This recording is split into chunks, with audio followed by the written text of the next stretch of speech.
ರಾಜ್ಯಪಾಲರೇ ರಾಷ್ಟ್ರಗೀತೆಗೆ ಅವಮಾನವನ್ನು ಮಾಡಿಬಿಟ್ರ ಅನ್ನುವಂತಹ ಪ್ರಶ್ನೆ ಮೂಡ್ತಾ ಇದೆ. ಏನು ಮಾಡಿಬಿಟ್ರು ಇವರು?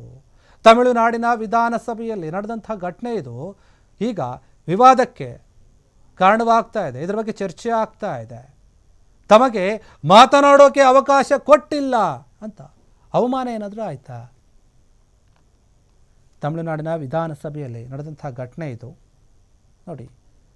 ರಾಜ್ಯಪಾಲರೇ ರಾಷ್ಟ್ರಗೀತೆ ಅವಮಾನ ಮಾಡಿದ್ರ ಅಂತ, ತಮಗೆ ಮಾತನಾಡೋಕ್ಕೆ ಅವಕಾಶ ಕೊಟ್ಟಿಲ್ಲ ಎಂದು ಅಥವಾ ಅವಮಾನ ಆಗಿದೆ ಅಂತ ಹೇಳಲಾಗ್ತಾ ಇದೆ.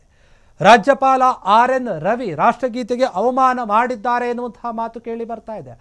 ರಾಷ್ಟ್ರಗೀತೆ ನುಡಿಸುತ್ತಿದ್ದಾಗಲೇ ವಿಧಾನಸಭೆಯಿಂದ ಹೊರಗೆ ನಡೆದು ಹೋಗಿಬಿಟ್ಟಿದ್ದಾರೆ ರಾಜ್ಯಪಾಲರು. ತಮಿಳುನಾಡಿನ ನಾಡಗೀತೆಯ ಜೊತೆಗೆ ರಾಷ್ಟ್ರಗೀತೆಯ ನುಡಿಸಬೇಕಾದ್ರೆ ಈ ರೀತಿಯ ಘಟನೆ ನಡೆದಿದೆ. ಇದರಿಂದ ಆಕೋಪಗೊಂಡಂತಹ ರಾಜ್ಯಪಾಲರು ವಿಧಾನಸಭೆಯಿಂದ ಹೊರಗೆ ನಡೆದಿದ್ದಾರೆ. ಈ ಮೂಲಕ ಮೂಲಭೂತ ಸಂವಿಧಾನ ಕರ್ತವ್ಯವನ್ನು ನಿರ್ಲಕ್ಷಿಸಿದ್ದಾರೆ ರಾಜ್ಯಪಾಲರು. ಶಿಷ್ಟಾಚಾರದ ಪ್ರಕಾರ ವಿಧಾನಸಭೆಯಲ್ಲಿ ರಾಜ್ಯಪಾಲರು ಮೊದಲು ಮಾತನಾಡಬೇಕಿತ್ತು, ಆದರೆ ಮೊದಲು ನಾಡಗೀತೆಯನ್ನು ನುಡಿಸಲಾಯಿತು. ಇದು ಭಾರೀ ಗೊಂದಲವನ್ನು ಏರ್ಪಡಿಸಿದೆ.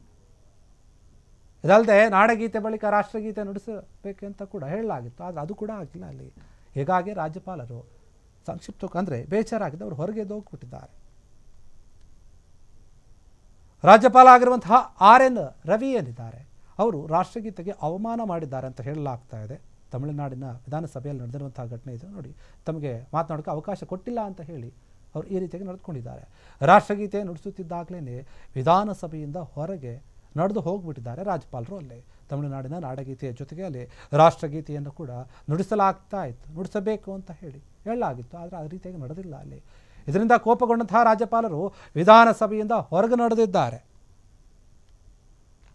ಯಾಕಂದರೆ ಈ ಒಂದು ವಿಚಾರವಾಗಿ ಏನಾಗಿದೆ ಅಂದರೆ ಈ ಮೂಲಕ ಮೂಲಭೂತ ಸಂವಿಧಾನ ಕರ್ತವ್ಯವನ್ನು ನಿರ್ಲಕ್ಷಿಸಿದ್ದಾರೆ ರಾಜ್ಯಪಾಲರು ಎನ್ನುವಂತಹ ಆರೋಪ ಕೇಳಿ ಬರ್ತಾ ಇದೆ.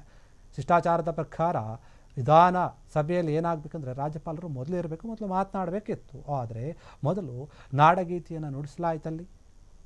ಇದು ಭಾರಿ ಗೊಂದಲಕ್ಕೆ ಕಾರಣ ಆಯಿತು. ಅದಲ್ಲದೆ ನಾಡಗೀತೆ ಬಳಿಕ ರಾಷ್ಟ್ರಗೀತೆಯನ್ನು ನುಡಿಸುವಂತೆ ಕೂಡ ಹೇಳಲಾಗಿದೆ.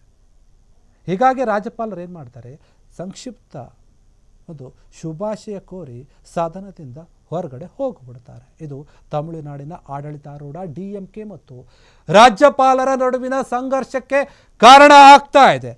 ರಾಜ್ಯಪಾಲರು ಮೊದಲು ಮಾತನಾಡಬೇಕು, ಆಮೇಲೆ ಬೇರೆ ಆಗಬೇಕು. ನಾಡಗೀತೆ ರಾಷ್ಟ್ರಗೀತೆ ಎಲ್ಲವನ್ನು ಹಾಕಬೇಕು, ಆದರೆ ಅವರಿಗೆ ಮಾತಾಡೋಕೆ ಅವಕಾಶವನ್ನೇ ಕೊಟ್ಟಿಲ್ಲ ಅಂತ ಹೇಳಿ ರಾಜ್ಯಪಾಲರು ಬೇಜಾರಾಗಿದ್ದಾರೆ, ಹೊರಗೆ ನಡೆದಿದ್ದಾರೆ. ಅದು ರಾಷ್ಟ್ರಗೀತೆಯನ್ನು ನುಡಿಸಬೇಕಾದ್ರೆ ಯಾವುದೇ ವ್ಯಕ್ತಿ ಆದರೂ ಸರಿ, ರಾಷ್ಟ್ರಗೀತೆ ನಮ್ಮ ಕಿವಿಗೆ ಬಿದ್ದಾಗ ನಾವು ಅದಕ್ಕೆ ಗೌರವವನ್ನು ಕೊಡಬೇಕಾಗುತ್ತೆ. ಎಲ್ಲೇ ಇದ್ರೂ ಸರಿ, ಯಾವ ಸ್ಥಳದಲ್ಲಿದ್ದರೂ ಸರಿ, ಪ್ರತಿಯೊಬ್ಬ ಭಾರತೀಯ ಪ್ರಜೆಯ ಅದು ಒಂದು ಮುಖ್ಯವಾದಂತಹ ಕರ್ತವ್ಯ ಆಗಿರುತ್ತೆ. ಯಾರೇ ರಾಷ್ಟ್ರಗೀತೆಗೆ ಅವಮಾನ ಮಾಡಿದ್ರೂ ಕೂಡ ಅವರ ವಿರುದ್ಧ ಕಾನೂನಿನ ರೀತಿಯಲ್ಲಿ ಕ್ರಮ ಕೂಡ ಆಗುತ್ತೆ. ಯಾಕಂದರೆ ನಾವು ರಾಷ್ಟ್ರಗೀತೆಗೆ ಅಷ್ಟು ದೊಡ್ಡ ಮಟ್ಟದ ಗೌರವವನ್ನು ಕೊಡಬೇಕು, ಅದು ಪ್ರತಿಯೊಬ್ಬರ ಜವಾಬ್ದಾರಿ ಕೂಡ ಆಗಿರುತ್ತೆ. ಆದರೆ ಇಲ್ಲಿ ರಾಜ್ಯಪಾಲರೇ ಈ ರೀತಿಯಾಗಿ ರಾಷ್ಟ್ರಗೀತೆಯನ್ನು ನುಡಿಸಬೇಕಾದ್ರೆ, ಹೇಳಬೇಕಾದ್ರೆ ಹೊರಗೆ ಹೋಗಿರುವಂಥದ್ದು ಈಗ ದೊಡ್ಡ ಮಟ್ಟದಲ್ಲಿ ಗೊಂದಲವನ್ನು ಸೃಷ್ಟಿ ಮಾಡ್ತಾ ಇದೆ. ಅಷ್ಟೇ ಅಲ್ಲ, ತಮಿಳುನಾಡಿನಲ್ಲಿ ಏನು ಆಡಳಿತದಲ್ಲಿದೆ ಈಗ DMK ಪಕ್ಷ, ಸ್ಟಾಲಿನ್ ಅಲ್ಲಿ ಮುಖ್ಯಮಂತ್ರಿ ಆಗಿದ್ದಾರೆ. ಅವರ ನಡುವೆ ರಾಜ್ಯಪಾಲರ ನಡುವೆ ಏನೋ ಒಂದು ಸಂಘರ್ಷ ಇದೆ ಮೊದಲಿಂದ, ಅಥವಾ ಈ ಒಂದು ವಿವಾದ ಏನಿದೆ ಇದು ಕೂಡ ಕಾರಣ ಆಗ್ತಾ ಇದೆ ಎನ್ನುವಂತಹ ಮಾತು ಕೇಳಿ ಬರ್ತಾ ಇದೆ.